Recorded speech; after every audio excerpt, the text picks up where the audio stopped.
Hi friends, this is another show, another Astrological Voyages with me, Christos Archos, live from Athens. And of course, today we're going to talk about how the week ahead is going on and which are the most important aspects, but also we are going to talk about some important things about how many astrological and astropsychological schools there exists and how we can understand the way they're working. So we are going to talk about many things in this show, but also we are going later on to talk about what is going to happen in the next week. In the next week, we are going to have a big show. We are going to talk about the most important planetary events that are going to affect us in 2020, but also for the next decade, so don't miss it. So let's first start and talk about the week ahead and what is going to happen. We have tomorrow the Mercury having a sextile with Neptune. This is, I think, a very good aspect because it's going to help us develop our intuition and be more helpful to the others, but also I think we are going to be more creative. I think this is always an aspect about having imagination and being very constructive. I think this is always an opportunity in sharing your ideas, but also doing something that is very interesting for you or finding something that is very interesting for you. On the other hand, I think this is always a great aspect in order to help yourself to understand what you really want in your life, which is, I think, the most important. But also, this is going to help a lot people that belong to the sign of Capricorn, Cancer, Pisces, and Virgo, because I think this is a great opportunity for people to be more creative, but also to perhaps find something that is more intimate in your own personal relationships. So I think this is a good period for people to meet other people, and you may feel that you are sociable or you can meet new people and feel more at ease with strangers. And then on the 10th of January 2020, we have, of course, this eclipse. This is not an easy eclipse, and we should talk about today. The eclipse of the 10th of January 2020, I think, is a very difficult eclipse because it has to do with order and has to do with what we have to do in order to change ourselves, but also we may feel the pressure, and also sometimes we may feel that we are not in control of ourselves or in our lives. And I think that this eclipse is about bringing a chaos or, let's say, problems in our everyday situation. I think that this specific eclipse is an eclipse that is going to help us understand many things, how they're working, but at the same time, we are going to understand that spending your life or your energy into things that they're not worth of you, it's always not a good idea. At the same time, financial problems or problems that has to do with the environment, perhaps we may have to be more careful in how we deal with the environment. And of course, we're going to see a lot of extreme weather conditions in the next month. Unfortunately, we already know the disaster that happened in Australia. If I heard well, a region like Belgium is already burned down, and we know that around 500 million innocent animals finally, unfortunately, killed by the fires. So my sincere condolences to the people that they lost their beloved ones, and also I hope that sooner or later this disaster is going to end. And I really hope you the best down there in Australia. But this solar eclipse and of course the Saturn-Pluto conjunction that happens in January 2020 speaks all about the situation, about environmental disasters, but also about severe problems that has to do with how we do with our money, and also how we understand with our life. I think this is always an opportunity to really understand that the system is not working, and we need to deal and to change the way we consider ourselves, because the major important message that this planetary combination of the eclipse and the Saturn-Pluto conjunction it gives us is that we need to change the way we understand the planet and we understand the system. I think it has to do with our current socioeconomic standards, and that we cannot continue this life anymore, and we need to develop a new way of understanding but also respecting what really happens in our life. I think the most of the times we just consume without really understanding that we consume from the future of our children, and this is one of the biggest crises that we need to deal in the next decade. So this eclipse, and of course the Saturn-Pluto conjunction, which is symbolically, always speaking symbolically, a cycle of death and transformation, means that we need to transform and change and understand better what we are doing to ourselves, because Saturn-Pluto conjunction is a transformative and a cycle that learns wants to learn from our mistakes, and also to understand that nothing really can change if we don't change the way we approach a problem. So I think this is an opportunity. All this disaster is about understanding that a society needs to change, and we need to redesign our societies and how we work with nature. But at the same time, this eclipse that happens on the 20th degree of the cardinal signs of Aries, Libra, Cancer, and Capricorn is about understanding that we need to stop pushing ourselves. Aries should understand that he doesn't need to be very pushy and should not be very aggressive the next days. At the same time, Cancer needs to be very careful in his personal relationships. And of course, people belong to the sign of Libra should be very careful, because you may have some big problems with your family. Finally, we have Capricorn, which is going to be affected a lot by this Saturn-Pluto conjunction. I think this conjunction is about redesigning your future, but also in understanding that you cannot continue live in your standards. You need to understand that you are having a life, and perhaps you need to change the direction of things. But at the same time, as I always say, when we have these difficult eclipses and aspects, is that through these dark moments, some people and some are friends or people that are around our family, through these dark moments, we understand that something is not really working, so we need to change it in order to be happy. And of course, I think that this eclipse is also has to do with anger and aggressiveness, because there is a semi-square with Mars, and this Mars is about having fear, and through this fear we are always aggressive, because the one that is in fear is always the one that is also the aggressive. So we need to understand the reasons that we are in fear.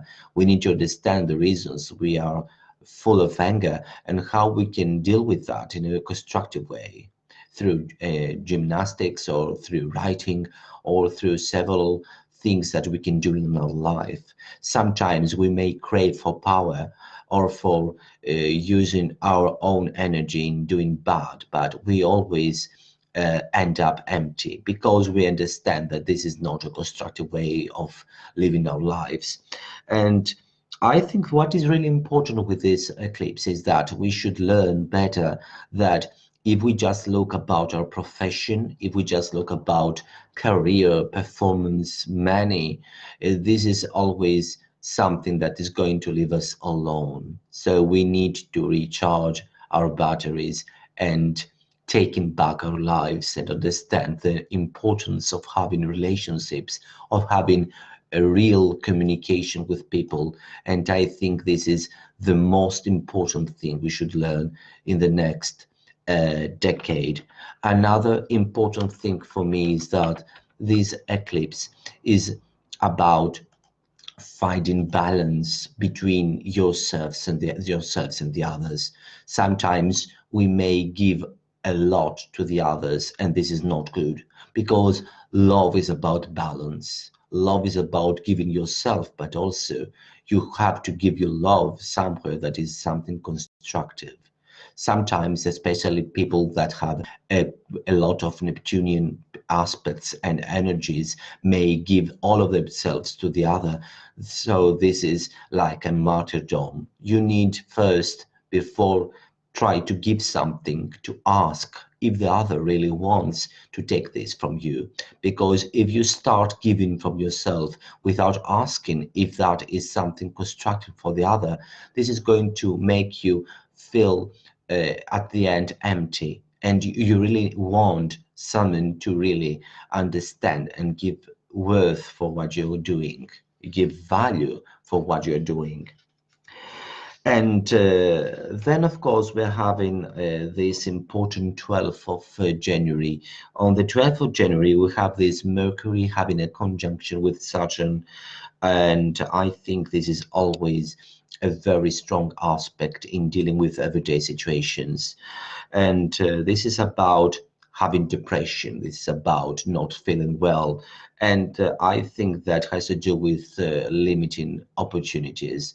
Mercury Saturn as a conjunction in the sign of Capricorn is being very serious and not trying to be jovial, not trying to have fun, not trying to communicate with others. And sometimes it's like having an agenda about working a lot but not having fun. And that means, again, that you are going to end up empty, because you need love and you need personal communication with friends, family, or your loved one.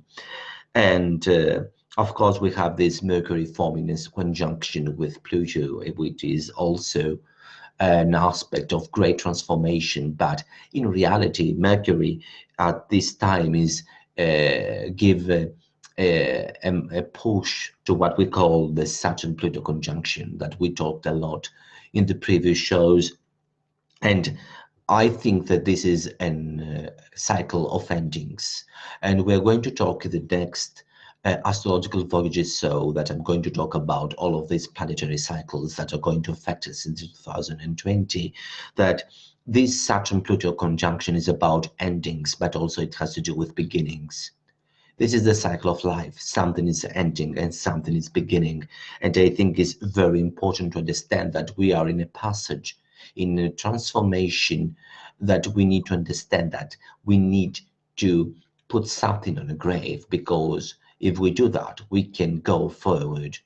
I think that this is something like the concept of in conjunction of the Queen Cooks, that you have to deal with the past and you have to get over what happened, but you really need to live your life in the present. And this is, I think, the most important lesson of this Saturn-Pluto conjunction. Of course, we're going to talk about it and how it's going to affect the societies and the countries in the next of Astrological Voyages I'm going to do in ISA. For now, you can just see what happens with the fires in Australia, but also what happened with Iran and the severe problems and the fear the people there are having. I've already told you that you just do not let yourself to go for the cognitive trap. And the cognitive trap for this planetary cycle is to be in fear and being consumed by it. But you really need to understand that this is not the end of the world. But we already saw that several people already typed in the Google about World War III and about the end and about nucleus and all of that stuff. And that has to do because of fear. This Saturn-Pluto conjunction is about having control in your life because of fear, and you should not let this fear take control of your life. On the 13th of January 2020, we have the conjunction of Sun and Saturn, and of course, of the conjunction of Sun and Pluto, and all this of negative emotions, and this transformative energy is going to be really, really powerful. and we should look carefully to the loved ones. I think always the solution to the problem is love, is about giving and sharing and not caring about being um, um, being alone, because the one that he's afraid of something, finally that something happens. So we really need to open up to understand our life and develop a sense of being with others. I think it's really important to try and forgive ourselves from our mistakes, because just trying to solve the past may seem that is not very constructive, because we are fed up with the past and we do not do something constructive for the future. So these conjunctions with Saturn and Pluto, there is always about bitterness, about being bad to the others, or not feeling constructive. I think that we really need to communicate with our loved ones, and finally getting out from our own terrors and our own mistakes. I really think this is the most important. And as I said, of course, there is another semi-square between Mars and Pluto, that it is formed on the 14th of January 2020, and it's going to affect a lot also people that belong to the signs of Gemini and Pluto, which is, I think, it is a great aspect, because we can express our anger, and our aggressiveness may be expressed in a very constructive way. But on the other hand, this is about recklessness, about being restless, about not taking serious things, but also we need to be cautious and sensitive to the needs of the others. Sometimes we are just about ourselves, and that is always end up being in a very bad situation. So we really need to understand and communicate with ourselves, but also we need to take care of the others, because sometimes we do not balance between different situations, and may bring some severe conflicts. So this is not a good week, but this is a week that is going to help us understand our problems and what we are really lacking. So this is a good opportunity of understanding perhaps our emptiness, and how we can fill up this emptiness with something good. So those were my predictions for the week ahead, and then I'm going to continue talking about how many astropsychological schools of thought we have. As you know, the most of you probably know the so-called analytical astropsychology, or the astropsychology of depth. It is the most common and the most famous astropsychology.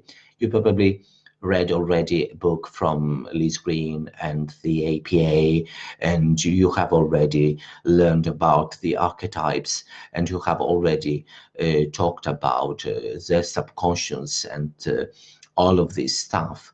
This is a specific psychological school called analytical psychology, and this is not just astropsychology, although this is the main protagonist, has and plays a main role in astropsychological analysis, especially in the Western Hemisphere and in the English-speaking world. But you need to understand that psychology is not just about analytical school. Is not about Jung, it's not about archetypes, it's not about energy, it's about yin and yang. Psychology in 2020 has the ability to understand through fMRI and other techniques severe informations, important informations from our past, from our genes, from our development. As I talked about development, there is another school of thought that is called the developmental psychology, and you can also look about the developmental astropsychology. The difference between the analytical astropsychology and the developmental astropsychology is that the archetypal astropsychology is about symbols, while the developmental astropsychology is looking carefully about the important stages of development of a man and how these stages are very important to understand if a person is going to be a fully capable and happy individual or someone that he is handicapped and he is not able to control his life. This is a very, very important step. For example, you can look about the age of the 12 to 16 years old. This is a great stage of maturation and finding your identity according to Erickson's social theory.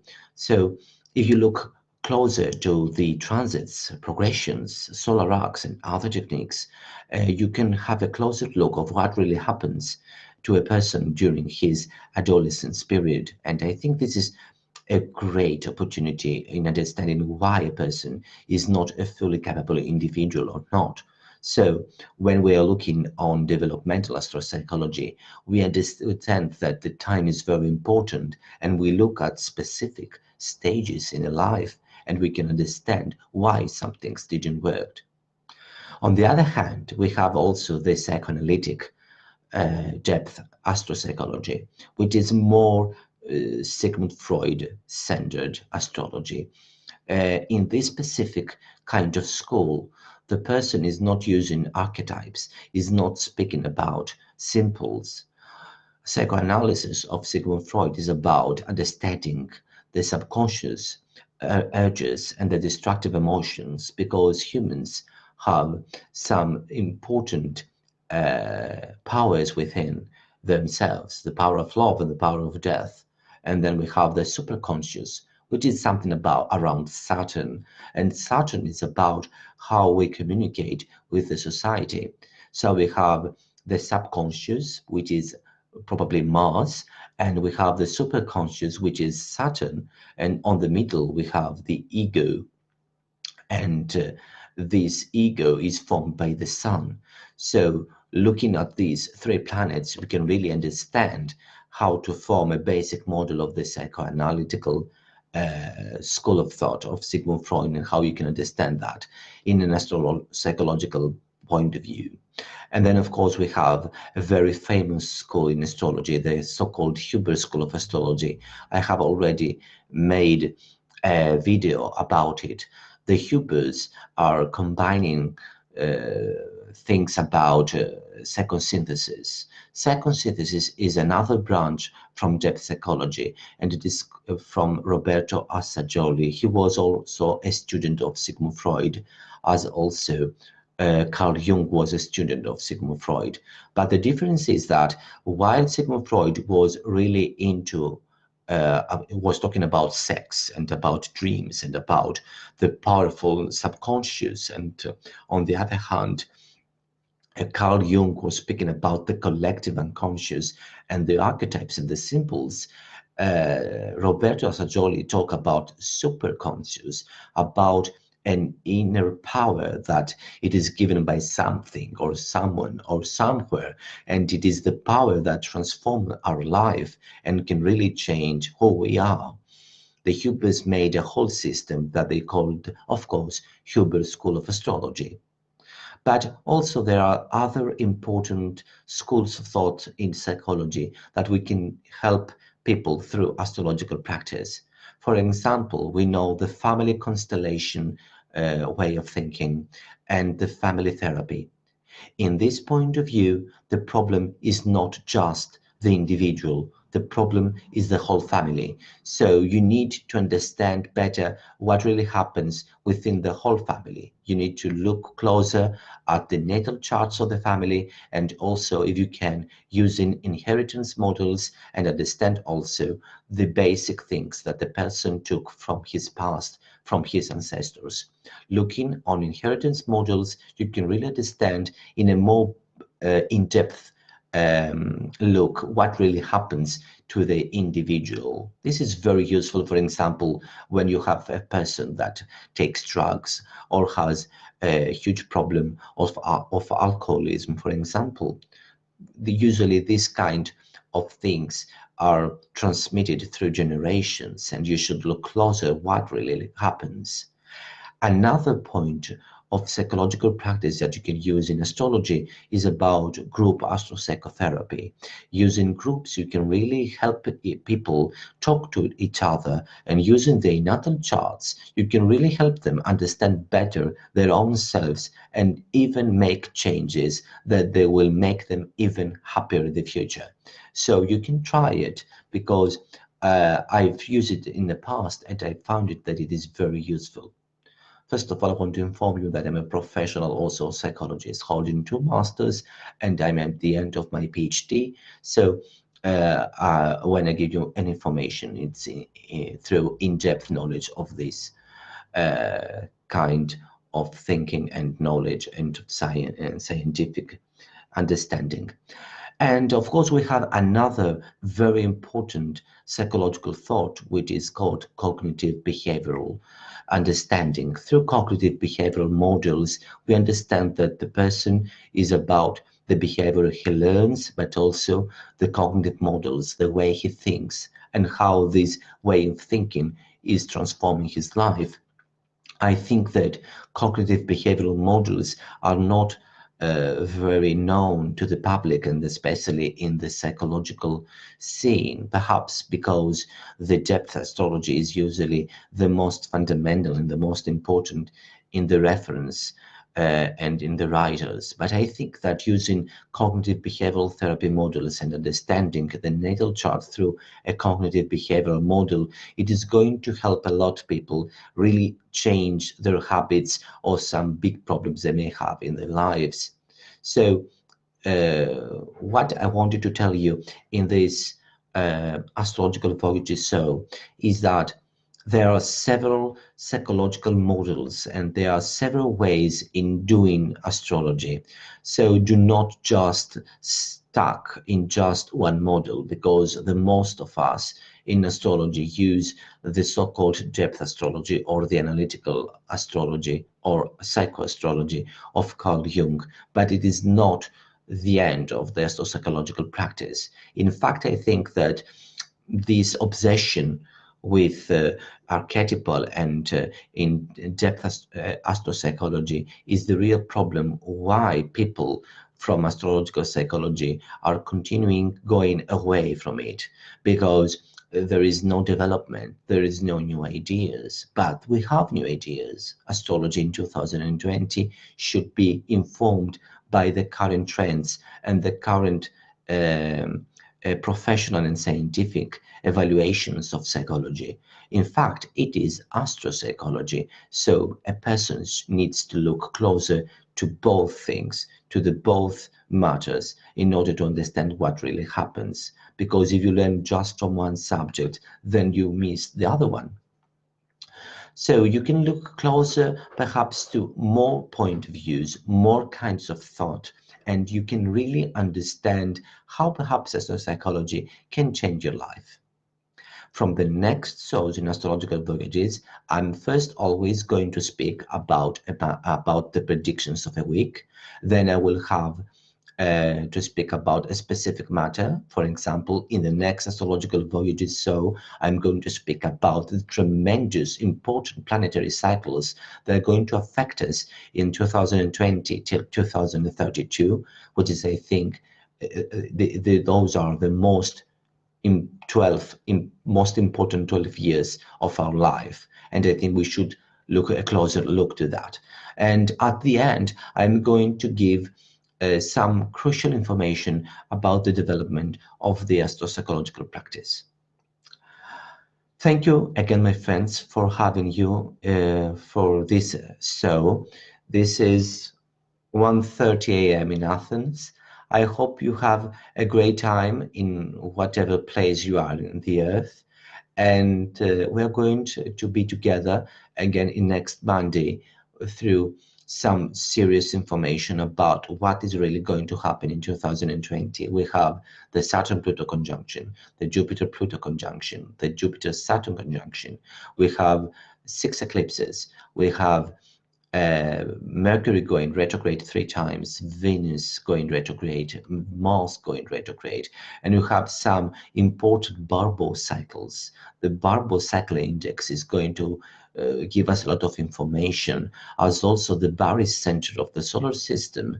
But we are going to talk also about how the ancient techniques can help us understand better what is going to happen on the mundane level. My friends, thank you very much for your time, and we are going to speak again soon. Bye bye.